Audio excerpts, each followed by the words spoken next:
Sonic Lost World was the second entry in a series of Nintendo-exclusive Sonic games released in 2013 on the Wii U and 3DS, and later ported to PC in 2015. Despite Sonic Colors and Generations having perfected a new winning formula after the adventure style died with 06, Sonic Team decided to go a whole new direction, with the goal of appealing to Nintendo fans. Sonic Lost World is probably one of the least talked about Sonic games these days, being sort of a black sheep, much like Sonic Heroes. However, I'm of the belief that this game was the root cause of many problems that Sonic faces in modern games. How, you may ask? Well, that's what I hope to answer in this video. Before we begin though, I do want to make one thing clear. This review is based on my experience with the PC version of the game on Steam. I am well aware that there's a lot of significant differences on 3DS, but as is the case with my other videos, I want to focus on the version that most significantly impacted the mainline series as a whole. Now then, without further ado, this is my review of Sonic Lost World.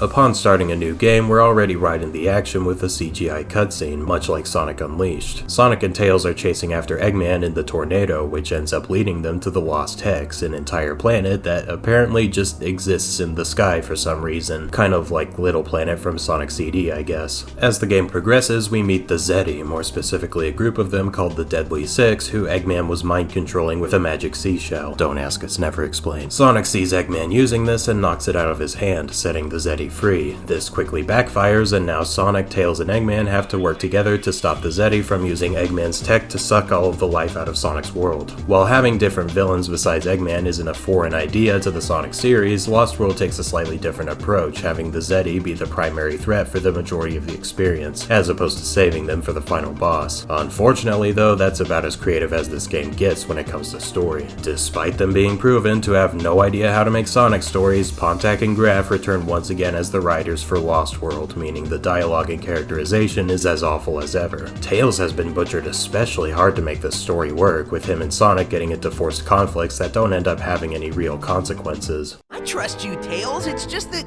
No, you don't. You trust Eggman more. Do you know how much that bites? I do trust you, Tails, but the whole world's in danger because I did something stupid. Do you know how much that bites? Actually, nothing bites more than having to listen to this dreadful conversation.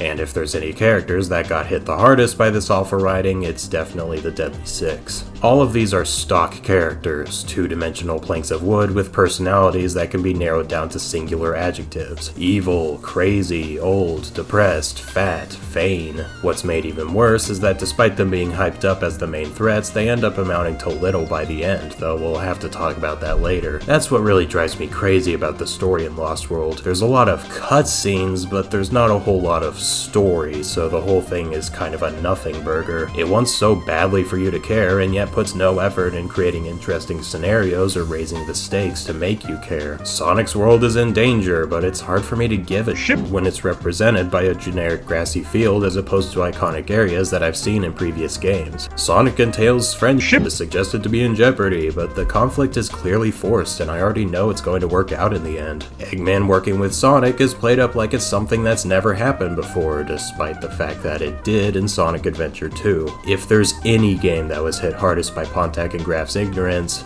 it's Lost World.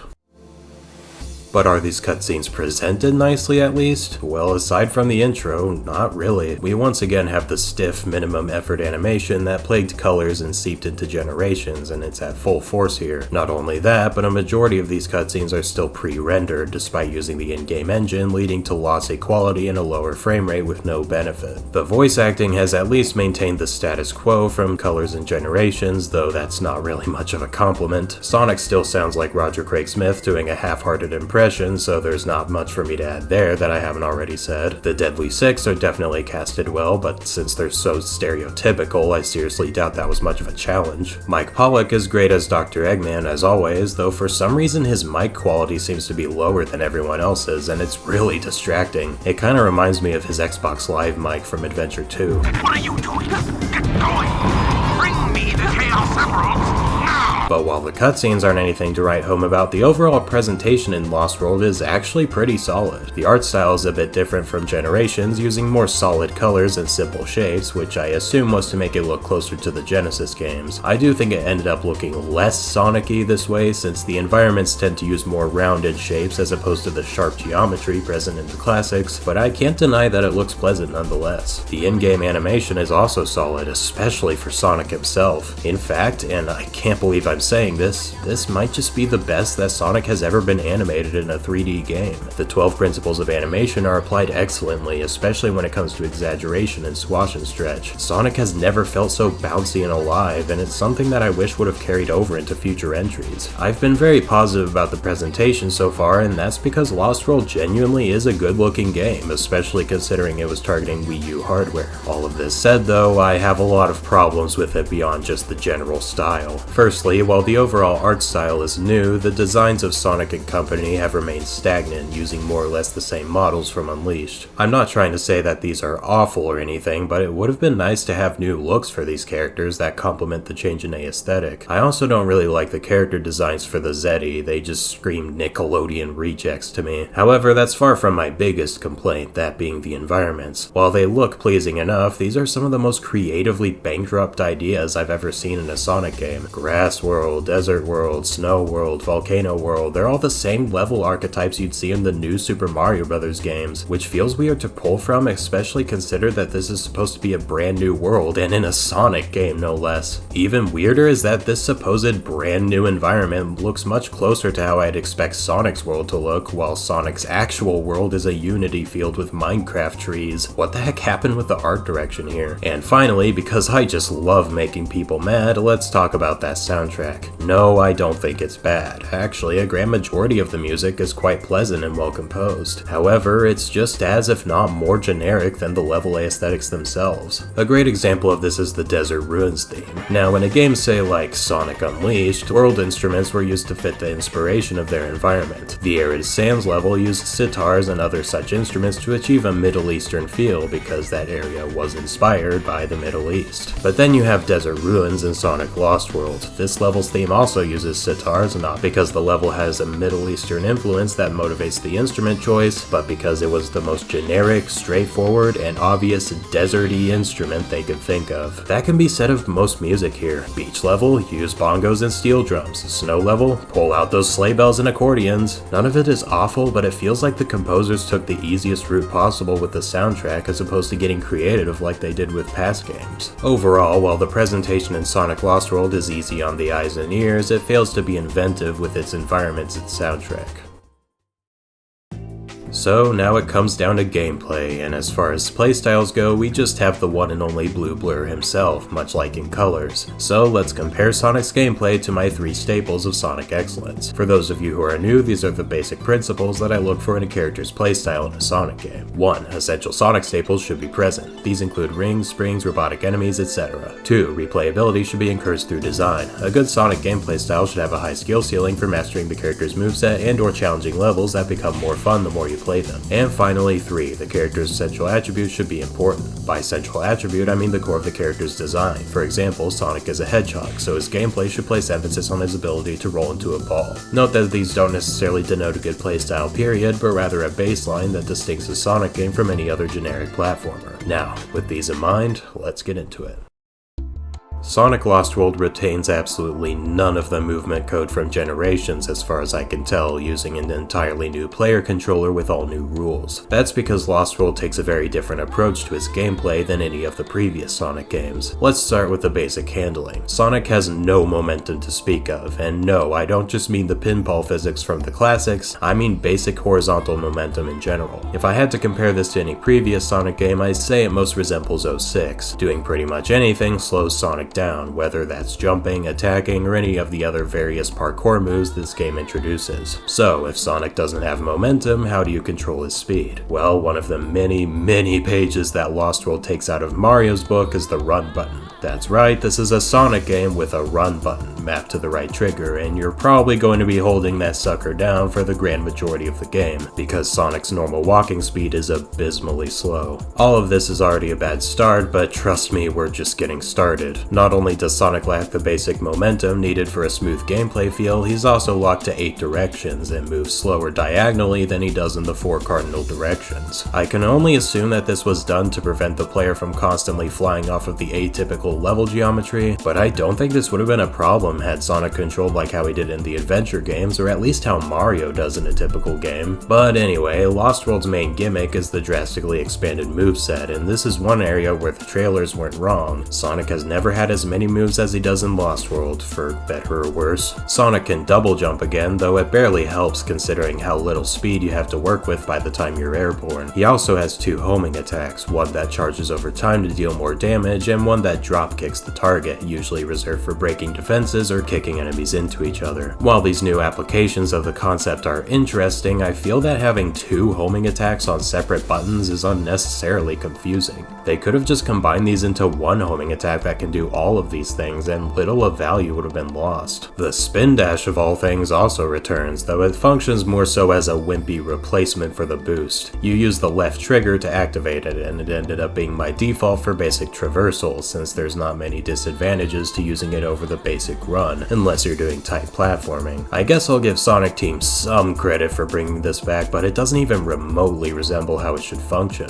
But what about new moves? Well, there's a few, but the wall run is easily the most prominent. This is activated whenever you jump into a wall, and will essentially lock you in one direction until Sonic either climbs up or falls off. You can also jump out of it, though for reasons we'll get into later, this ended up being more frustrating than fun. Something that really irritated me throughout the course of this game was the inconsistency when it came to the moveset. If there's one rule that's been consistent through virtually the entire series, it's that if Sonic is in ball form, he will damage enemies. The classics did it this way, the adventure games did it, the boost games did it, heck, even 06 did it, and yet Lost World is strangely ignorant of this staple. There were many times where I was clearly in a spin dash, hit an enemy, and took damage anyway. Even if the developers were going for something entirely new, basic principles of Sonic's design like this need to be upheld if they wanted to appeal to existing Sonic fans, and as we'll see later on, Lost World fails to do this constantly.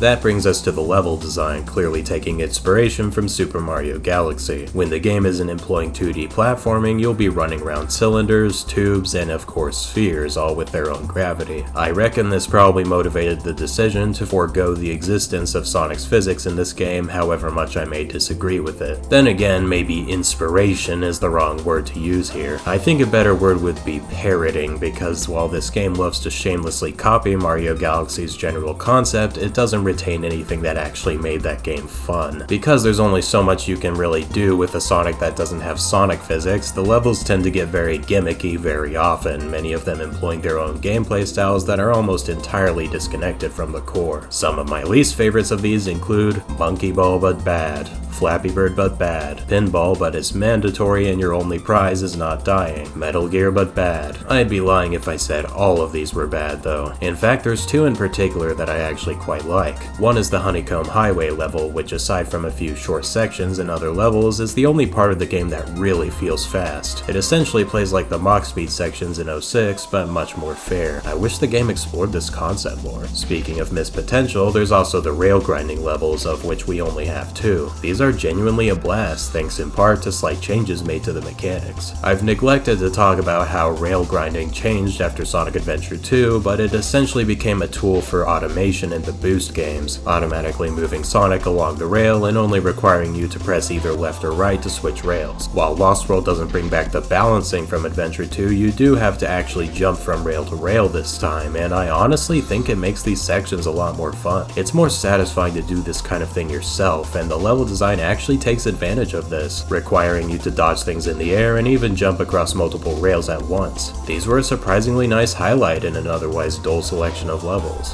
Finally, I should briefly mention the Wisps. Yeah, for some reason they exist on the Lost Hex too, and it's never really explained. While the Wisps and Sonic colors were used for creative puzzles though, in Lost World they seem to be more of an afterthought, only really being used for a handful of very short sections. With all this said, how does Sonic Lost World perform under the three staples? Well, number one is messing, as rings, springs, loop-de-loops, and even classic badniks all return here. You'd be forgiven for thinking this is a typical Sonic affair just by looking at it, if a typical Sonic affair is even something that exists at this point. Number two is where things get complicated though. Something I haven't mentioned yet is the return of Flickies, which you rescue by defeating enemies and finding capsules throughout the levels. Certain stages won't unlock until you rescue a certain amount of these, so theoretically this should encourage replaying levels and exploring them, right? Well, unfortunately, Sonic Lost World makes a big mistake with the Flickies. They respawn. That's right, these aren't a permanent collectible, so you can grind the first level to your heart's content to get however many you may need. The perfect setup for encouraging player mastery, completely squandered. Honestly, I'm more impressed than anything. Finally, number 3. Is Sonic's ability to roll into a ball important to the gameplay? Well, while I'll concede that the spin dash can be helpful, not only do I think you could easily go the entire game without using it, it also doesn't really take advantage of Sonic's spherical nature in any meaningful way. What really separates this spin dash from the boost in any of the previous games? Aside from lacking momentum even more than before,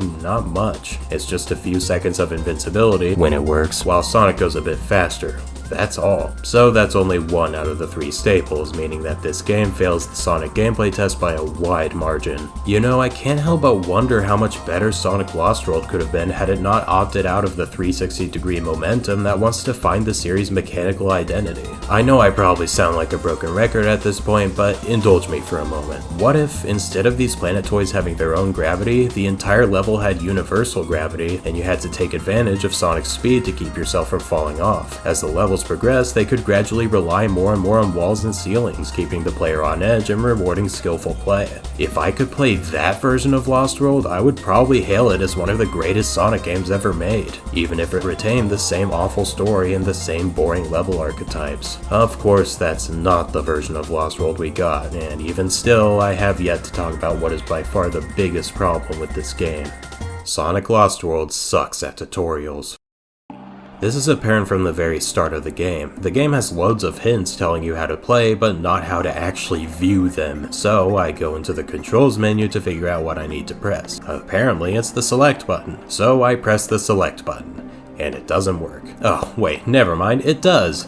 Just only when it feels like it. Now, on the original Wii U release, this hint icon appeared on the Wii U gamepad, and all you needed to do was tap on it. But on PC, not only do you have to press a button that the game doesn't tell you about, but it just straight up won't work most of the time, at least from my experience. Either way, this is still a bad way of doing hints. All the previous Sonic games had the hints as physical objects in the world that you can simply run into, and the game will tell you what to do. It's simple, and it's elegant. Meanwhile, in Sonic Lost World, you have to pay attention to the hint icon that pops up with no sound effect, and somehow already know that you need to either press select or tap on your Nintendo-issued baby tablet. Now, with all of that said, I did manage to figure out most of the moveset myself. However, that leads into the other big problem that makes this game so bad at teaching the mechanics, and that's the game's design itself. Remember how I mentioned that you can jump out of a wall run? Well, there's actually 2 kinds of jumps you can do that, as far as I know, aren't explained even if you do look at the hints. The first kind happens if you simply press the jump button and will make Sonic jump in place, halting all momentum. I have no idea why this even exists, since it seems pretty useless, but whatever. The second kind has Sonic jump perpendicular from the wall, sort of like the triangle jump in Sonic Heroes. How do you do this? Well, you have to hold the stick in the opposite direction of the wall, then press the jump button. Aside from the fact that this is a clunky way of implementing this mechanic in the first place, I also just straight up didn't know about it until the final level. Why? Because you're never required to use it until then. If you've ever played any other video game, you probably had a good grasp on the basic mechanics within the first few levels, but Sonic Lost World is so unfocused with its level design that it can't be bothered to make sure that it's actually making the player learn before they progress. Again, I went the entire game without understanding a major element of Sonic's moveset, and it wasn't until the final level that I actually had to use it. This is bad game design, plain and simple, and and the entire game is riddled with things like this. But you know what's worse than failing because you don't realize you're doing something wrong? Failing when you do something right, but the game decides to break on you. One of the most egregious examples of this is in Frozen Factory Zone Act 1. In order to progress, you have to use this laser whisk to activate an automated sequence that leads you to this spring that bounces you to the end of the level. It seems pretty obvious that this is what you need to do, judging by the way the camera is framed and the obvious trail of rings. So of course that's the first thing I try, but it doesn't work. I go through the automated sequence only for the game to drop Sonic right through the spring. So of course I think I must have done something wrong, so I climb all the way back up to that part of the level and try all kinds of crap to try and get to that spring a different way. Nothing works. As a last resort, I try using the laser wisp again, and it works. The whole time I was doing what the game wanted, but it somehow managed to screw up a scripted sequence. The whole game is like this. Dying rarely ever felt like my fault, whether it was due to the awful controls, the poor tutorialization, or the game just deciding that I didn't do something right, even if I did. Sonic Lost World may be a mostly polished game, but no amount of polish can make gold out of a turd. The bosses are the perfect encapsulation of this overarching problem with Sonic Lost World. Before I get into that though, let's quickly go over what I'm looking for in a Sonic boss. Like I've said in past videos, classic Sonic bosses set themselves apart from other platformers with a simple design philosophy. There's no limit to how many times you can damage the boss while it's vulnerable, only the amount of time that it is. Now forget all of that because Lost World doesn't even try. Virtually every fight in this game is set up like a Mario boss, where there's a scripted cycle that only allows you to hit the boss once or twice before repeating it or moving on. But I've said it myself, right? Just because a boss fight doesn't adhere to the classic philosophy doesn't mean it can't stand on its own. After all, I've praised the bosses in Sonic Adventure 2 and Sonic Generations, and neither of those games use that kind of design. Well, that only applies if they're actually good. At best, the bosses in Sonic Lost World are pitifully easy, running aimlessly around a sphere waiting for you to hit them. At worst though, some of these are the most horrifically designed bosses I have ever seen in a video game, and that is no exaggeration. As you might be able to guess, this is largely due to the overarching problems this game already has, and there's no better example of this than the second Zavok fight. This boss seems pretty straightforward at first. You wait for Zavok to do this animation, do a flying kick, then do a normal homing attack. Rinse and repeat. However, this inexplicably changes at the final phase. Now, your homing attack doesn't do jack against him, and you'll end up taking damage or even instantly dying if you don't know this. I was stuck here for a very long time thinking maybe I just wasn't doing it fast enough. Eventually, when I was on my very last life, I caved and looked it up online. According to Sonic Retro, all I had to do was perform a fully charged homing attack. That's pretty straightforward, right? I learned throughout this game that if you wait for the reticle to beep 3 times, that means it's fully charged. So that's what I do. I jump, let it beep 3 times, do the attack, and I die. And since boss fights always take place at the very end of a level, that meant I had to retread the entire thing before I could try again. Having no intention of getting yet another game over, I finally decided to watch a walkthrough, and my jaw actually dropped when I saw what you had to do. Next meeting looks to be interesting.